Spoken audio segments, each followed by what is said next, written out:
최근 뉴스버스 단독 보도를 통해 김웅 국민의힘 의원을 불기소하는 과정에서 검찰이 조작 수사한 여러 정황들이 드러났습니다. 검찰은 왜 조작 수사까지 하면서 김 의원에게 불기소라는 면죄부를 줬을까요? 고발 사주 혐의로 기소된 증인 증언과 김 의원 불기소 이유를 보면 검찰은 수사를 한 게 아니라 김 의원의 혐의를 덮어준 것입니다. 공수처는 고발 사주 사건을 수사해서 손준성 검사를 기소하고 김웅 의원을 공모 혐의로 기소하라고 검찰에 사건을 넘겼는데 검찰은 대래 이를 깔아뭉갰습니다. 김 의원을 불기소한 수사 내용을 보면 고발장이 송 검사에서 김 의원을 거쳐 당시 미래통합당으로 넘어가는 과정에서 송 검사와 김 의원의 연결고리를 끊어주는 역할을 하고 있는 것입니다. 뉴스버스가 지난해 9월 2일 고발사주 사건을 특종 보도할 당시 이 사건의 성격 규정은 윤석열 검찰의 총선 개입, 즉 정치 공작이었습니다. 공수처가 올해 5월 고발사주 사건 수사 결과를 발표할 때의 성격 규정도 손준성 대검 수사정보정책관의 총선 개입 사건이었습니다. 한마디로 검찰 수사권을 이용한 선거 개입이라는 것인데 검찰의 조작 수사는 이를 무력화시키는 데 집중됐다고 할 수 있습니다. 어떻게 조작하고 그 조작 이유가 뭔지 살펴보겠습니다. 우선 손준성 검사에서 김웅 의원으로 고발장을 넘기는 과정에 제3자가 중간에 개입되어 있을 것이라는 논리를 검찰이 만들어냅니다. 물론 공수처의 수사 결과는 제3자가 끼어들 틈 없이 송 검사에서 김 의원에게 직접 고발장이 넘어갔다는 것입니다.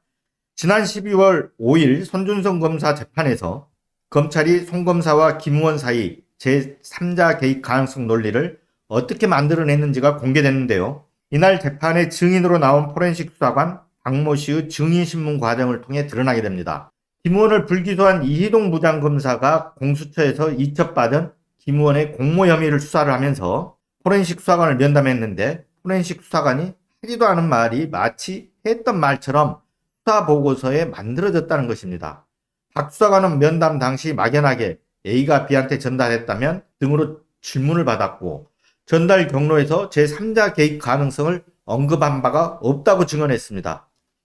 그런데 이 부장검사가 작성한 면담 수사 보고서에는 손준성 검사에서 고발장이 김웅 의원으로 전달되는 과정에 제3자 개입 가능성을 언급했던 것처럼 되어 있습니다. 이 부장검사는 이 조작된 면담 보고서를 김 의원 불기소 근거로 삼게 되는 거죠. 김 의원 불기소 유서를 보면 송 검사와 김 의원 사이에 제3자 개입 가능성이 있기 때문에 송 검사가 고발사주 고발장 출력물을 텔레그램으로 김 의원에게 직접 전송했다는 사실을 인정하기 부족하다. 이렇게 결론을 내린 겁니다. 이 부장검사는 왜 포렌식 수사관 면담 절차를 거치고 면담 보고서를 만들어냈을까요? 알고 보니 제3자 개입 가능성이 없다는 지난해 검찰 수사 결론을 뒤엎기 위한 것이었습니다. 지난해 9월 뉴스버스의 고발사주 보도 직후 초기 수사를 맡았던 서울중앙지검 수사관도 12월 19일 재판에서 이렇게 증언합니다. 고발장과 첨부 자료 등이 손준성에게서 김웅에게서 조성원으로 전달되는 사실관계가 확정이 됐고 포렌식 보고서를 보면 충분히 그렇게 결론이 난다. 이렇게 말합니다. 결국 이 부장검사는 서울중앙지검 초기 수사팀이 사실관계를 확정한 손준성, 김웅, 조성은이라는 전달 경로를 뒤엎기 위해 다시 포렌식 수사관을 면담하는 절차를 거치게 되는 겁니다. 그리고 면담 때 오가지 않은 내용을 끼워 넣어 만들어냈던 것입니다. 한마디로 수사보고서 내용을 조작한 것이라고 할 수 있습니다. 초기 수사팀 결론과 김 의원 불기소 결론 중간 지점에는 윤석열 대통령과 한동훈 장관의 취임이라는 상황 변화가 있었습니다. 억지로 조작하다 보니 검찰 논리는 그 자체로도 허점을 갖고 있습니다. 검찰은 고발장이 손준성에서 김웅으로 전달되는 과정에 제3자 개입 가능성을 언급했지만 제3자를 찾아내지 못했습니다. 실체가 없는 제3자이니 당연히 찾아내지 못했을 것입니다. 초기 검찰 수사 때 포렌식 결과도 제3자 개입 가능성이 없다는 것이지만 설령 제3자가 있다면 검찰이 밝혀내지 못할 이유가 전혀 없었습니다. 손준성 검사 입장에서는 고발장을 김 의원이 아닌 3자에게 전송했다면 야당이 준 것이 아니기 때문에 선거에 영향을 미칠 의도가 부인되는 것이죠. 그러면 공직선거법 위반 혐의를 벗기 위해서라도 송 검사 입장에서는 제3자를 숨겨야 할 이유가 없습니다. 김 의원 역시도 송 검사에게 직접 받지 않고 제3자를 통해 받았다면 송 검사와 공모 혐의를 확실하게 벗어날 수 있다는 점에서 중간 경로인 제3자를 당연히 진술했을 것입니다. 송 검사는 무죄 근거로 삼을 수 있고 김 의원은 공모 혐의를 벗을 수 있는데도 이들은 제3자를 진술하지도 않았고 검찰은 입증하지도 못했습니다. 그렇다면 논리적으로 볼 때 제3자의 실체는 없는 것입니다. 그래서 검찰이 막연하게 실체 없는 불상의 제3자가 있을 수 있다는 논리로 김 의원을 불기소한 것은 명백한 조작 수사 아니면 달리 설명되지 않습니다. 두 번째 조작 정황은 조성은 씨 진술 왜곡입니다. 김 의원 공모 혐의의 핵심은 공직선거법 위반입니다. 2020년 21대 총선을 코앞에 둔 시점에서 당시 야당에 고발장을 전달해 고발 사주한 행위니 선거 개입이 되는 것이죠.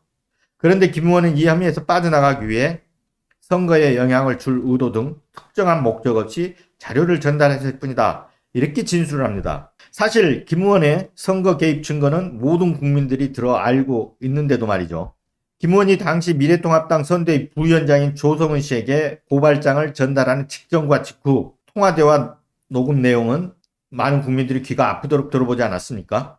이걸 들어보면 조성은 씨가 중앙선대위 명의로 그냥 갈까요? 라고 묻자 김 의원이 예, 그게 더 나을 것 같아요. 라고 이렇게 대답하는 발언이 등장합니다.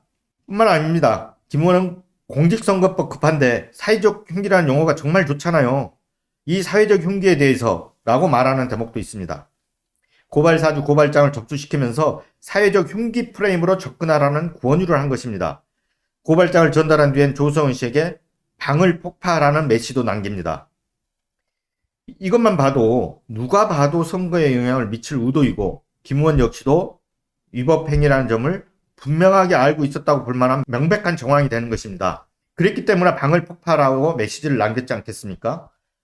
그런데도 검찰은 고발장을 전달받은 조성은 씨가 김 의원한테서 고발장 접수를 재촉받은 사실이 없고 관련 대화를 한 적이 없다. 이렇게 진술했다고 합니다.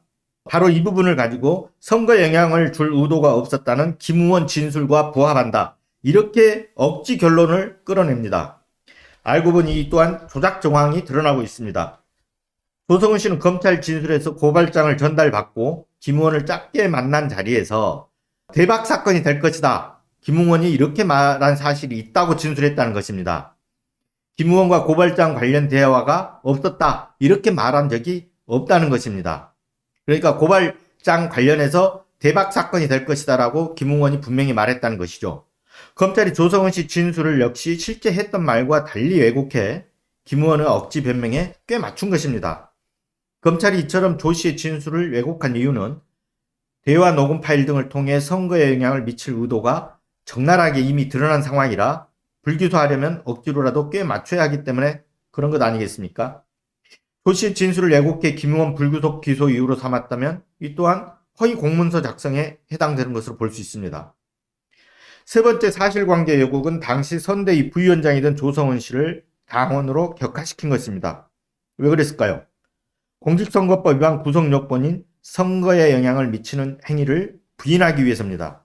공수처는 송검사가 김 의원을 통해 조성은 씨에게 고발장을 전달한 행위 자체를 미래통합당에 고발 사주한 것으로 판단했습니다. 그런데 검찰은 조성은 씨에게 고발장이 갔더라도 조성은 씨가 고발장을 당 법률지원단장에게 전달하지 않았다. 이렇게 말했으니 미래통합당에 준 것으로 볼 수 없다. 이렇게 반박합니다. 조 씨가 권한이 없는 일반 당원이니 법률지원단장 손에 들어가야만 미래통합당에 준 것으로 볼 수 있다는 이런 논리인데 엉터리 조작입니다. 왜 그러냐면 조 씨는 당시 일반 당원 수십만 당원의 온오브댐이 아니라 미래통합당의 21대 총선을 총괄하고 주의하는 최상위 기구인 선대위에 부위원장 위치에 있었습니다. 미래통합당과 분리될 수 있는 자리에 있었던 것이 아닙니다. 당시 기구표를 봐도 알 수 있습니다. 조 씨가 맡은 선대위 부위원장은 공동선대위원장 바로 아래 직급에서 선거대책총괄본부와 선거대책특별위원회를 관장하고 있습니다. 선대위 소속 법률지원본부도 선대위 부위원장인 조 씨의 관할하에 있던 것을 확인할 수 있습니다. 앞서 언급한 대화 녹취록을 보더라도 조 씨는 김 의원에게 중앙선대위 명의로 그냥 갈까요? 이렇게 얘기하거나 선대본부장님이랑 최종 상의를 하고 이렇게 말합니다. 누가 봐도 일반 당원이 아닌 선대위 부위원장을 지휘해서 선대본부를 총괄하는 역할을 하고 있음을 알 수 있습니다.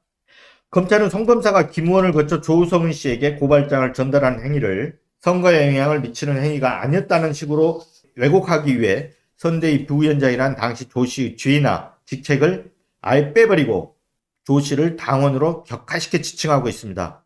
명백한 사실관계 왜곡에 해당되는 것이죠. 범죄를 보면 당연히 범죄 혐의를 입증해서 기소해야 할 검사들이 오히려 일반 국민 눈에도 뻔한 혐의를 덮어주기 위해 이처럼 사실관계를 왜곡하고 조작하는 법규를 잔뜩 부려놨다고 밖에는 보이지 않습니다. 자, 그럼 검찰은 왜 이런 조작까지 해가며 김웅 의원을 불기소해야 했을까요? 김 의원이 검찰 출신이라 제 식구 봐주겠을까요? 검찰은 누구를 위하여 종을 울리고 있을까요? 김웅을 위해서가 아니라 그 이유는 따로 있습니다. 김 의원 불기소는 송 검사와 김 의원 간 연결고리를 끊어주기 위한 것입니다. 송 검사가 발신한 고발사주 고발장이 조성은 씨에게 전달되는 과정에서 중간 매개인 김 의원과 연결고리를 끊어야 공수처가 송 검사의 공직선거법 위반 혐의를 쉽게 입증할 수 없기 때문입니다.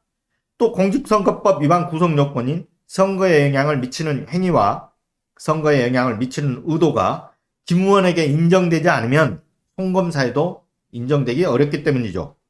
2020년 21대 총선을 앞두고 당시 윤석열 검찰총장의 비판적인 정치인과 언론인을 고발해달라고 검찰이 친히 고발장을 야당이 넘겨준 일이 고발사주 사건입니다. 이 고발사주와 명예훼손 고발장을 보면 피해자는 윤석열 대통령, 김건희 여사, 한동훈 법무부 장관 딱 3명입니다.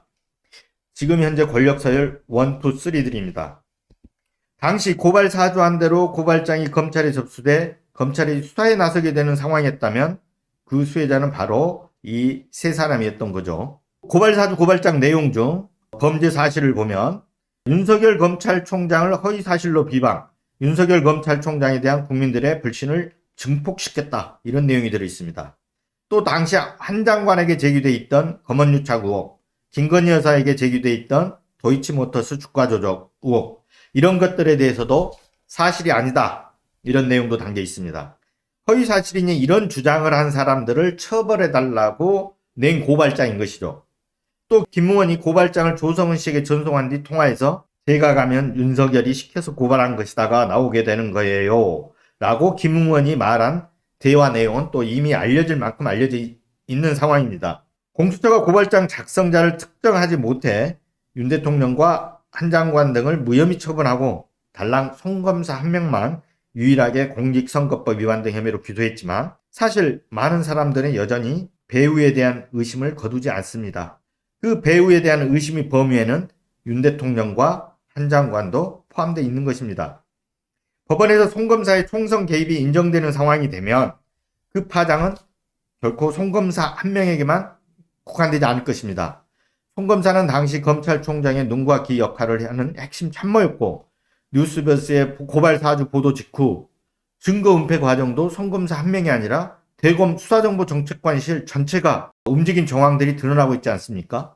결론적으로 검찰이 사실관계 왜곡 등 조작 수사까지 하면서 김 의원을 불기소하는 이런 무리수를 둔 것은 김 의원이 아닌 윤 대통령과 한 장관 등을 향한 종소리라고 할 수 있습니다. 김 의원 불기소 총대를 맨 이희동 부장검사는 윤석열 검찰총장의 핵심 측근으로 꼽히는 인물이기도 합니다. 이 부장검사는 2020년 1월 추미애 법무부 장관 시절인데 이때 검찰 중간 간부 인사를 단행할 당시 윤석열 총장이 자신을 보좌하는 대검 참모에 남겨달라고 마지막까지 요청했던 검사 6명 중 1명이라고 합니다. 고발사주 사건과 검찰이 어떻게 왜 고발사주 사건을 깔아뭉개고 덮으려고 하는지 한꺼번에 정리해봤습니다. 마음에 드셨으면